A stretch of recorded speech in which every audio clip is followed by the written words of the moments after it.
Hi everybody, I'm Raina with Israel Diamond Supply. And I'm Lori, also with Israel Diamond, and we're going to talk to you today about the 4C's and how important those are. Everyone's heard about them, but we're going to break it down and make it a little bit more simple for you. So we're going to start with color and clarity, which I'm going to cover. And I'll be talking about the cut and then the carat weight of the stones, the other two C's. Okay, Carrie, if you would come over here a little bit closer. The first aspect that you hear people talk about the most is the color of a diamond. And color refers to how much white light that the stone actually reflects. So the scale on the color, if you can see this, the scale starts at D, goes all the way down to Z. This is going to be your brightest white, most reflective of white light. D to F is colorless. G to J is in the near colorless range, and then faint yellow is K to M, and it kind of goes down on farther all the way to Z. Any stone past Z is going to be in the fancy yellow category. So these are all considered white diamonds, essentially. So let's take a look at some actual stones. The first stone on this side, this is an E color. This stone is an H, and this is an L.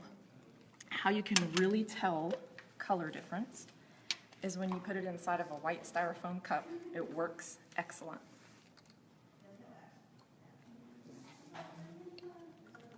So we'll put the first stone, which is the L, will have a slight yellow tint. And the E color, which is colorless, will look much whiter.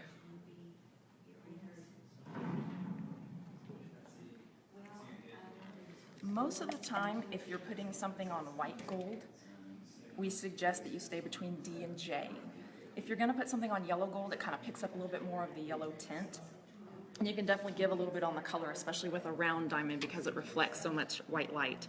But usually that D to J range is the ideal for a diamond, especially in the fancy shapes like princess, marquise, pear shape, etc.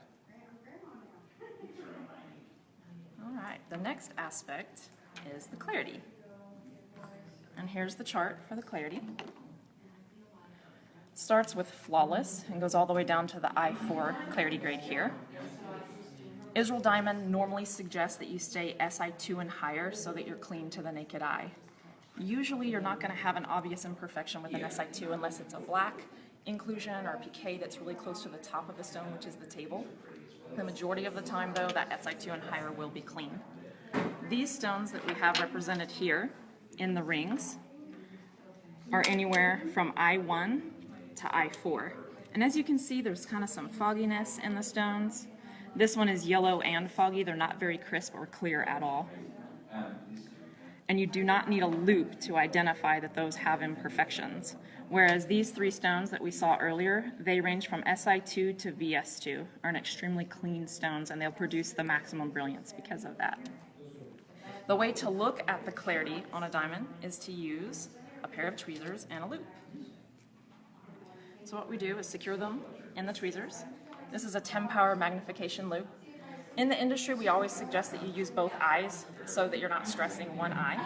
You hold it up to your eye as close as possible, bring the diamond up to the loop, and identify where the little imperfections are on the inside. A diamond is also priced based on these aspects. So obviously the whiter the stone, which is the most rare, and the less inclusions that it has, the more expensive it will be. And I think that wraps up on the color and clarity. Next is Raina. I'm going to talk to you about the carat, and by carat I am not talking about these pretty edible orange things. By carat we're talking about the actual weight of a diamond, which is a measurable unit. So a carat is a very small unit of weight. It actually is equal to 0.2 grams or 0.007 ounces. So ladies, when you're getting a carat in the big scheme of the world, it's not a big thing, but in terms of a diamond, it is actually a pretty good sized diamond. How does the carat affect the value of the stone? So carat is actually a very important factor in determining the price, but it also goes hand in hand with the other two elements that Lori just spoke about, which are the color and the clarity. A lot of times we're able to buy a bigger stone that is a much less quality stone, and then that may still be less expensive than a diamond that is much cleaner and then that has much more value to it. I'm going to show you an example of that. So here we have a 1.5 carat diamond that has quite a few inclusions that you're able to see generally in this grade to the naked eyes. That's kind of like the clarity grade that Lori just spoke about, the I1, versus we can buy maybe a 3/4 carat that could be a D color or like a VVS1 or a flawless clarity, and then that would still be more expensive than buying a larger stone that is lesser quality.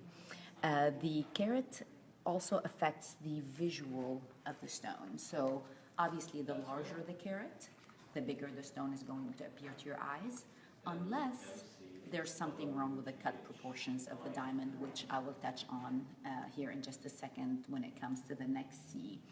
Why is the carat weight important? The bigger the stone, the more valuable they are. So the price per carat increases as the size of the diamond goes up. For example, if a 1/2 carat diamond is $1,000, a 1 carat diamond is not $2,000. It goes up exponentially. So the larger the carat weight, the higher the price per carat, plus the difference in the size. So these elements are all going to go into the value of your stone. The different shapes will appear differently for the same carat weight. So every shape will have certain proportions that will give it its size. So sometimes people, let's say if you're interested in a round diamond and somebody else might be interested in a marquee diamond, the marquee diamond has a much longer look. So a 1 carat marquee might sometimes appear a little bit larger than a 1 carat princess cut might be, for example.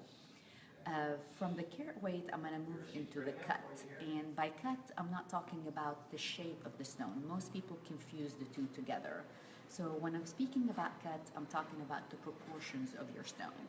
Is it cut to ideal proportions? Is it shallow or is it deep? This is a good illustration of the cut of what we're talking about. The way the stone is cut, proportionately speaking, will affect its brilliance. An ideal cut stone will allow the light to refract in and out of the stone, resulting in brilliance or fire. A shallow cut diamond will let the light out through the bottom, so we're going to lose the brilliance, and a deep cut diamond will produce similar results in a different way. The light will escape out the side, and we're going to lose the brilliance also. So cut is extremely important in affecting the brilliance and the fire of a diamond. Also, cut is very important in affecting the value of your stone. The better the cut of a stone, the more valuable it is. In our industry, we often see people in the industry practicing, selling diamonds that get by with selling a poor cut stone, even though the color and the clarity might look the same on paper, but a poor cut diamond will cost about 20 to 30% less than an actual ideal cut stone. So always pay attention to the cut proportions of a diamond. On the certificate, the cut is only mentioned when it comes to round diamonds. The fancy shapes, they're not graded per se on the certificate, but each shape has certain proportions that we would like to stay within. You can refer to the education section on our website at israeldiamond.com. We do go into details as far as the cut of the stones. And if you're confused on what should the proportions be on an oval or princess cut, feel free to send us a message via Facebook, either comment on this post or feel free to email us at info@israeldiamond.com. One more thing about the cut I would like to touch on, the actual light refracting out of the stone. So these little diagrams that we talked about a second ago about light refraction, you will notice the better the cut, the brighter the diamond will appear. In this case, we have a poor cut. You see how dark the face of the stone looks. Here we have an excellent and a very good cut, and you can see how much more light is refracting out of the surface of the stone. Cut does have a big impact on the value, so always pay attention to that. Also, do not fall into the trap of wanting to buy a shallow stone because in your mind it does make the diamond look bigger. Even though that statement is true, it will also reduce the brilliance of your stone, so you're actually losing on the most important element of the diamond, which is the value. So Based on what you've heard so far, here's a little summary of what we discussed. We hope you took at least what's important. So when it comes to your color, your clarity, your cut, and your carat, there's really not one single element that trumps the others. They're all important, they go all hand in hand, and they will all go towards affecting the brilliance, the value, and the ultimate look of your diamond. All right, guys, we hope that helped today. And if you have any more questions, feel free to come in the store or email us. We'd be happy to help you. Our website is www.israeldiamond.com. Email is info@israeldiamond.com. And you can reach us always, of course, by phone, which is ringing in the background, 888-492-9300. All right, bye, guys.